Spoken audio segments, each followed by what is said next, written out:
अस्सलाम वालेकुम। पाकिस्तान खबर के साथ मैं हूं हमजा जावेद। नाजरीन, इमरान खान साहब ने एक बार फिर से एहतजाज की कॉल दे दी है और इस एहतजाज की जो क़यादत है वो अली अमीन गंडापुर साहब के सुपुर्द की गई है। अली अमीन गंडापुर साहब जहां जहां एहतजाज होगा उनकी जो क़यादत है वो अली अमीन गंडापुर साहब करेंगे, क्योंकि इमरान खान साहब ने बराह रास्त उन्हें कहा कि आपने ये तमाम एहतजाज जो है वो आपकी ज़िम्मेदारी है, आपने इसको भरपूर तरीके से करना है। अच्छा, एहतजाज की कॉल दी गई है। 2 अक्टूबर को मियांवाली और फैसलाबाद में एहतजाज होगा पाकिस्तान तहरीक इंसाफ की, और एहतजाज की वजह भी मैं आपको बता देता हूँ। एहतजाज होगा क्यों?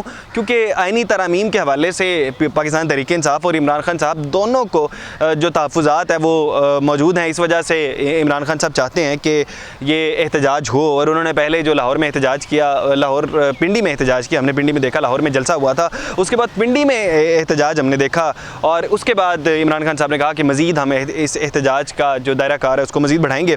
अच्छा, 2 अक्टूबर को मियांवाली और फैसलाबाद में एहतजाज की कॉल है। 4 अक्टूबर को डी चौक यानी कि इस्लामाबाद में कॉल है। पिंडी में हो चुका है और साथ ही इस्लामाबाद में होगा, और इस्लामाबाद में आपको पता है कि एक कानून बन चुका है कि वहाँ पर दफ़ा 144 का नफाज है हमेशा के लिए। यहाँ पर कोई भी सियासी सरगर्मियाँ नहीं हो सकती हैं, क्योंकि इस हुकूमत ने इसके ऊपर एक पूरा कानून बना दिया है। अच्छा, ये बहरहाल ये तो इनके गले बाद में पड़ेगा, ये आप याद रखिएगा, ये अक्सर ही मैं बात कहता होता हूँ। अच्छा, अगली बात कर लेते हैं।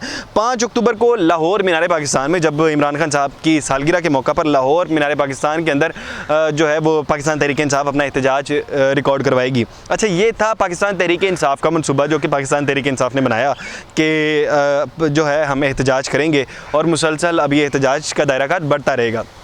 अच्छा, अब जो दूसरा मामला है, हुकूमत ने क्या किया है? दूसरी तरफ से हुकूमत ने भी, ज़ाहिर सी बात है ये इतनी आसानी से नहीं होने देंगे। हमने देखा जब पिंडी में एहतजाज हुआ तो उन्होंने क्या किया, हुकूमत की जानिब से एक भरपूर तरीके की प्लानिंग देखने में आई। हमने देखा जगह जगह पर कंटेनर्स लगाए गए, और जब पाकिस्तान तहरीक इंसाफ के लोग वहाँ तक पहुँचना चाहते थे, लियाकत बाग के करीब, क्या हुआ, शेलिंग हुई वहाँ पर। हमने देखा कि वो रबर की गोलियाँ डायरेक्ट सीधी करके जो है वो मारी गई कारकुनान को। हमने देखा आलिया हमज़ा और मुख्तलिफ लोगों पर वहाँ पर भी पर्चे हुए, जो है मुख्तलिफ FIR में उन लोगों का नाम आया, जितने जो मुख्तलिफ लीडरान थे उनका भी नाम आया।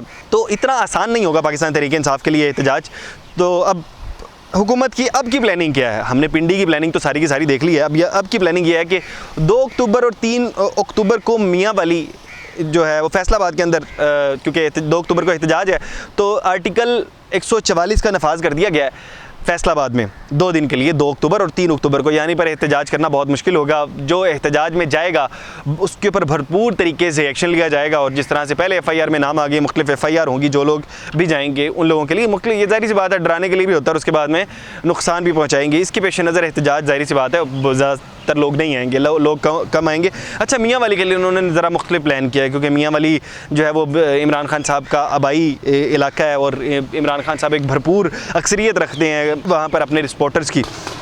तो वहाँ पर 1 या 2 दिन के लिए नहीं, वहाँ पर 7 दिन के लिए दफ़ा 144 का नफाज जो है वहाँ पर किया गया। वहाँ पर अब मुख्तलिफ़ किस्म के रेंजर्स वगैरह को भी बुलाया जाएगा, और वहाँ पर बिल्कुल भी एहतजाज नहीं करने दिया जाएगा पाकिस्तान तहरीक इंसाफ को। अच्छा, 4 अक्टूबर को डी चौक में यही हालात होंगे, आप तमाम लोग जानते हैं। और 5 अक्टूबर को लाहौर मीनार पाकिस्तान में भी होगा, तो यहाँ पर भी दफ़ा 144 का नफाज होगा।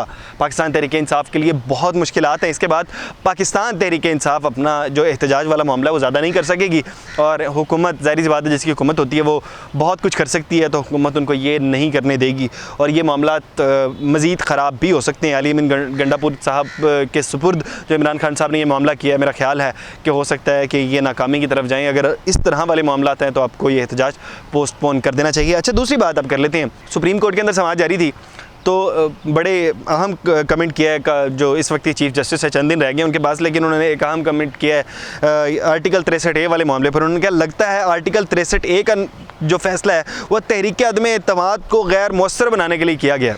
ये उनकी एक बड़ी स्टेटमेंट। उन्होंने कहा आइन कहता है ना अहल रुकन डी सीट होगा, तो आइन के मुताबिक चलेंगे, तो जो नाअहल रुकन है उसको डी सीट ही किया जाएगा। दूसरी तरफ ये आप लोग ये भी कहते हैं नाअहली का जो फैसला है वो पार्लियामेंट करेगी, उसकी मुद्दत कितनी होगी ये वो है पार्लियामेंट करेगी। उन्होंने कहा ये पार्लियामेंट नहीं करेगी, जो आइन में जो मामला लिखा गया है कि उसको डी सीट किया जाएगा, तो जो नाअहल होगा उसे डी सीट ही किया जाएगा। आप क्या सोचते हैं, क्या पाकिस्तान तहरीक इंसाफ का ये एहतजाज कामयाब हो पाएगा या नहीं? कमेंट बॉक्स में ज़रूर बताइएगा। इसके साथ अपने मेज़बान हमजा जावेद को दीजिए इजाज़त। अल्लाह निगहबान।